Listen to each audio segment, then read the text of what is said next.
Pozwól, że opowiem Ci historię najsilniejszego, a zarazem najsamotniejszego człowieka w Kaleradii. Nazywał się Mariusz Pudanowski. Urodził się w stolicy Sturgi, mieście Balgard. Gdy był mały, wpadł do kociołka z wywarem z warzyw. Od tego czasu był nadludzko silny i nadludzko szybki. Jednak z wielką siłą wiąże się wielka odpowiedzialność. Przez to nikt nie chciał się z nim przyjaźnić ani zadawać, więc całe życie spędzał samotnie. Gdy tylko chciał podjąć się jakiejkolwiek pracy, to chętni chcieli go wykorzystać jedynie do czegoś nielegalnego. On jednak był prawym człowiekiem i chciał czynić dobro. Większość czasu spędzał na pozbywaniu się z miasta różnych rzezimieszków oraz zbójców z uliczek, którzy psuli życie zwykłym, pracującym ludziom. Gdy jej w końcu zabrakło, postanowił wyruszyć w podróż. Na szlaku spotkał kniarza Olka, wielkiego możnego Sturgi. Opowiedział mu, jak król Władysław został zabity i jego ojciec przechylił szale zwycięstwa na ich stronę w bitwie z cesarstwem. Jednak wygrana została mu wyrwana z rąk przez księcia Raganwada. Widać było, że nie pałają do siebie sympatią. Następnego dnia na szlaku poznał właśnie wielkiego księcia Raganwada.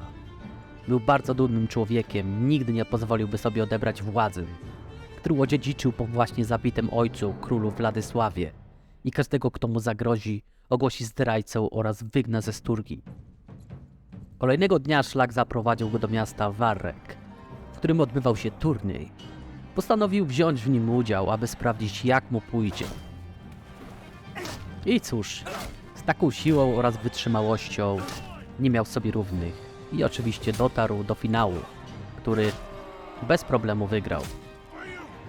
Chcąc dać szansę innym, wyruszył dalej na szlak. Po drodze napadli go korsarze, którzy najwyraźniej nie zdawali sobie sprawy, z kim mają do czynienia. Chociaż było ich więcej, to Mariusz miał zdecydowaną przewagę.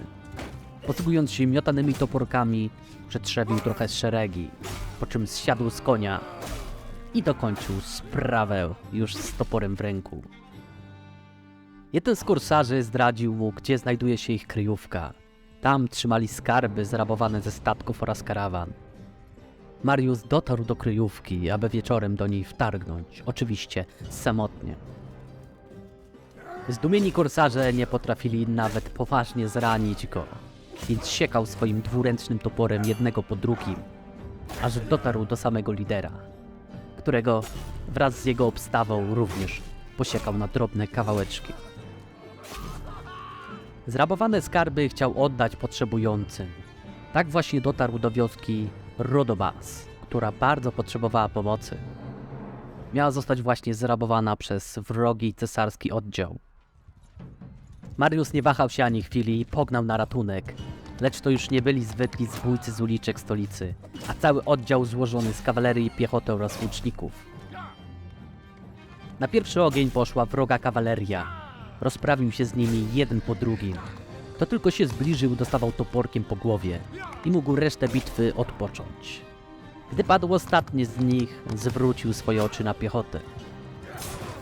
Wjechał prosto w nią z impetem, powalając paru żołnierzy. Siekał toporem jak opętany na lewo i prawo.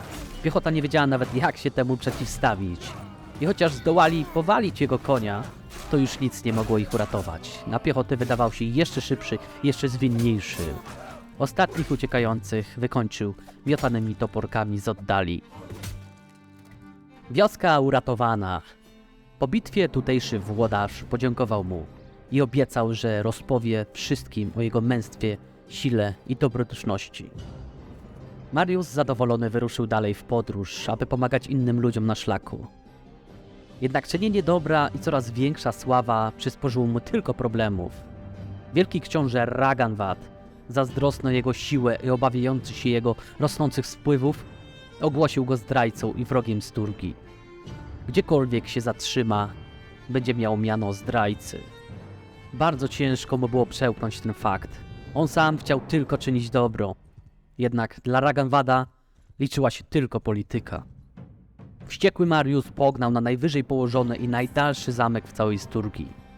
Położony w górach zamek w Ustokole. Postanowił sam jeden zdobyć go, aby utrzeć nosa wielkiemu Raganwadowi. Gdy tylko zaczął budowę obozu oblężniczego, zdziwieni obrońcy wyszli mu naprzeciw, widząc, że jest tylko jeden sam. On jednak znał swoje umiejętności i możliwości. Sturgia go odrzuciła i teraz poniesie za to karę. Wyciągnął miotane toporki i zrobił z nich użytek. Gdy się skończyły, złapał za topór i siekał. Siekał po 2-3 przeciwników naraz. Siły Sturgijczyków z każdym kolejnym ciosem topniały. Gdy ostatnia garstka zaczęła uciekać, zszedł z konia i przez chwilę chciał im jeszcze potowarzyszyć w ucieczce. Budowa obozu trwała praktycznie w nieskończoność, a obrońcy już więcej nie ośmielili się wychylić nosa ze szczelnych i dobrze obwarowanych murów. Zdołali jednak rozesłać wiadomość, że zamek jest oblegany.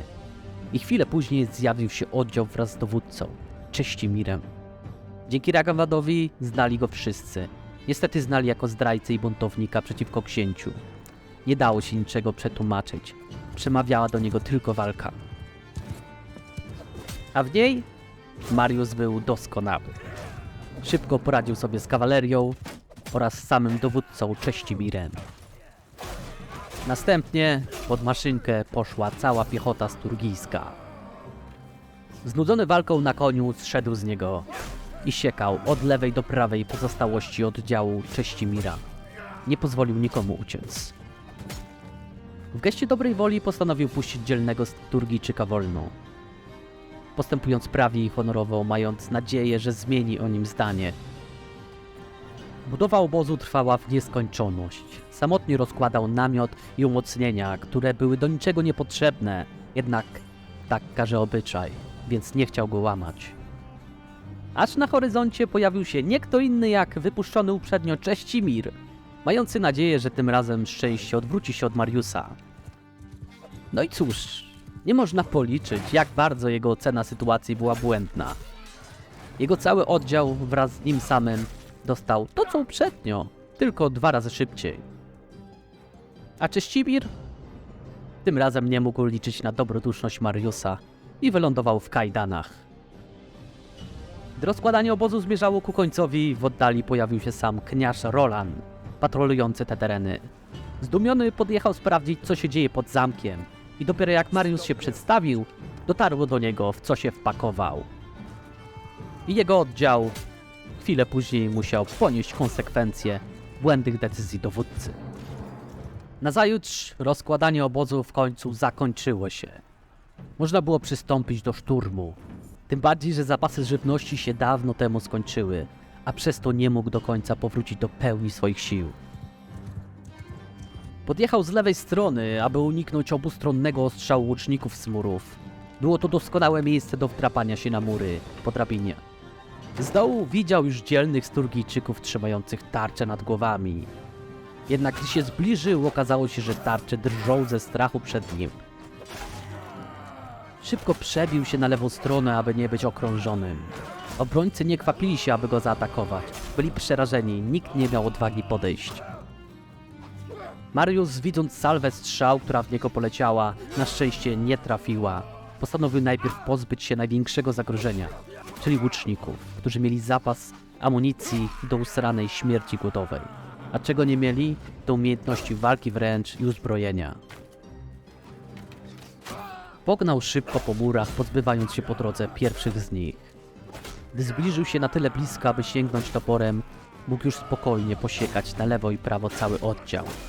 W walce wręcz nie stanowili żadnego zagrożenia i po chwili zaczęli ratować się ucieczką w panice. Gdy przeszukawszy zakamarki zamku nie odnalazł już żadnego z łuczników, mógł zająć się pozostałymi. Biedną piechotą, która tylko czekała spokojnie na swoją kolej. Jeden z oddziałów znalazł tuż nad bramą. Czekali ładnie w kącie na wyrok. Korzystając z broni obrońców, wykonał go szybko i sprawnie, grając z nimi w średniowieczne kręgle. Ostatni, dzielny, który przetrwał, po krótkim pojedynku również postanowił zrobić sobie drzemkę. Mając jeszcze trochę kul do kręgli, postanowił je wykorzystać na kolejny oddział, który już zmierzał w jego stronę. Jednak gdy doszło do walki wręcz, nie stanowili żadnego oporu i po chwili już ratowali się ucieczką. która nie była im dana tego dnia. Na koniec ostatni obrońca gdzieś ukrył się przed Mariusem, jednak udało się go odnaleźć. Zakończył oblężenie, rozsiewając tym samym wieści po całej Kaleradii. Po oblężeniu udał się do lochów, skąd słyszał jakieś nawoływanie. Nie było to zbyt przyjemne i przytulne miejsce. W jednym z lochów siedział pewien osobnik. Nazywał się Roger Gunn. Były dowódca najemnej kompanii, który został tutaj uwięziony przez Raganwada. Opowiedział mu pokrótce o sobie i o miejscu, do którego mogą się udać. Miejscu, w którym nie obowiązują żadne prawa, ani cesarskie, ani barbarzyńskie. Tego samego dnia wyruszyli. Przedarli się przez ziemię Sturgi i dotarli aż do Batań, rodzinnych ziem Rogera. W oddali było widać już to miejsce. Zacisze. Miejsce, o którym nie każdy wie, ale każdy, kto będzie chciał, może się tam udać, aby wieść spokojne życie pustelnika, z dala od zgiełku wojen i polityki. Tam też się udali. Dotarli na sam szczyt góry, skąd rozpościerał się piękny, aczkolwiek mglisty obraz Kaleradii. Spojrzał ostatni raz i udał się do jaskini. Nie znalazł ten sam kociołek, do którego wpadł wiele lat temu. Więc to była moja historia. A teraz ty, Roger, opowiedz swoją.